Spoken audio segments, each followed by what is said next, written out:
Good morning, and welcome to Redeemer Lutheran Church in Columbia, South Carolina, where we're part of the LCA. I'm Pastor Gary Lodeholt. The book Song of Solomon in the Bible is actually pretty steamy and racy, especially for something in the Bible. It's likely you've never spent much time reading in it, and if you did, the suggestive language and rather intimate give and take between the man and the woman portrayed in the book might leave you wondering why the book is in the Bible at all. A few years ago, my Bible study group here at Redeemer did look at Song of Solomon, and we read through it. And as we did, I had divided it out so that the men who were present read the man's part and the women read the woman's part. We all probably blushed a few times. The thing is, that close intimate between the lovers in the book is exactly the point. The place of Song of Solomon in the Bible is to serve as a metaphor for God's relationship with God's people. Our relationship with God is meant to be close and intimate and thorough and complete, just as the relationship between a husband and wife is all those things too. God knows us fully and completely, and God loves us fully and completely. And that's how we should respond to God too. As the relationship between the lovers is described in the book, we are to think about our close relationship with God. This week we are looking at some rather unusual church names and exploring the Bible stories or biblical meanings behind them, and then speculating a bit about why a church might name themselves that. Frankly, I've never seen a church sign with the name Song of Solomon on it, but the idea of a church claiming and laying hold of such a close, loving, meaningful relationship with God might imply that it would be a good name for a church. On the other hand, some churches have found another way to express that very idea, and one of those that you might see is the church name Beulah. A few weeks ago, I told you that the first part of the book of Isaiah is often referred to as the book of judgment, while the second half is often thought of as the book of comfort. In the first half, Isaiah points out the sin of the people and how they have forsaken the covenant. But in the second half, Isaiah assures them of God's enduring love over and over. So, as we near the end of Isaiah, we find chapter 62, verse 4, which speaks of how Israel will be restored after God's judgment has ended. In a powerful verse, God says, "You shall no more be termed forsaken, and your land shall no more be termed desolate, but you shall be called, my delight is in her, and your land married." Forsaken, desolate, and my delight is in her. Each of those is a single word in Hebrew that can be seen as a name.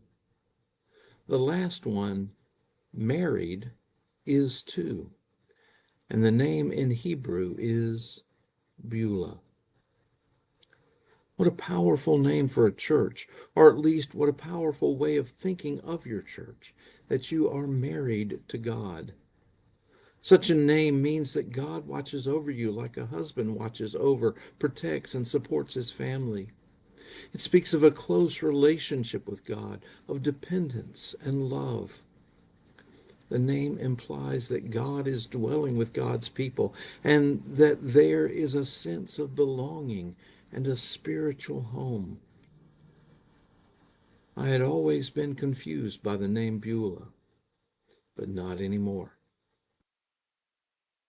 Another, perhaps confusing name other churches sometimes use is the name Lebanon. And again, on the surface, that seems odd. Why would someone name a church after a place that isn't even in Israel and a place that is seldom mentioned in the Bible? The answer is because of its trees. You've likely heard of the cedars of Lebanon.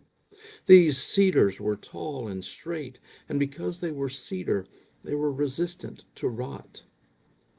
All that made them ideal sources to use in building. When the people of Israel built God's temple in Jerusalem, they wanted the best, and so they arranged to have cedars from Lebanon brought in to build it.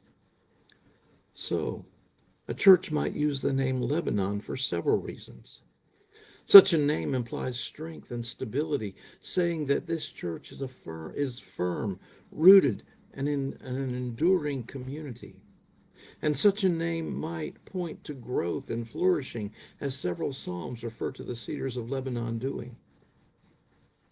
The name connects to God's temple and a place of worship, and like the forest these trees came from, point to beauty and renewal and hope.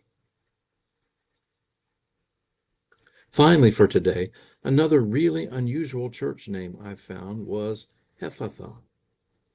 Hephathah appears to be an older spelling of the word Ephphatha, which was a word Jesus used to heal a mute and deaf man. Mark tells us that they brought this man to Jesus and that Jesus took him away from the crowds, probably to protect the man's privacy and dignity. Then Jesus put his fingers in the man's ears and spat and touched the spittle to his tongue.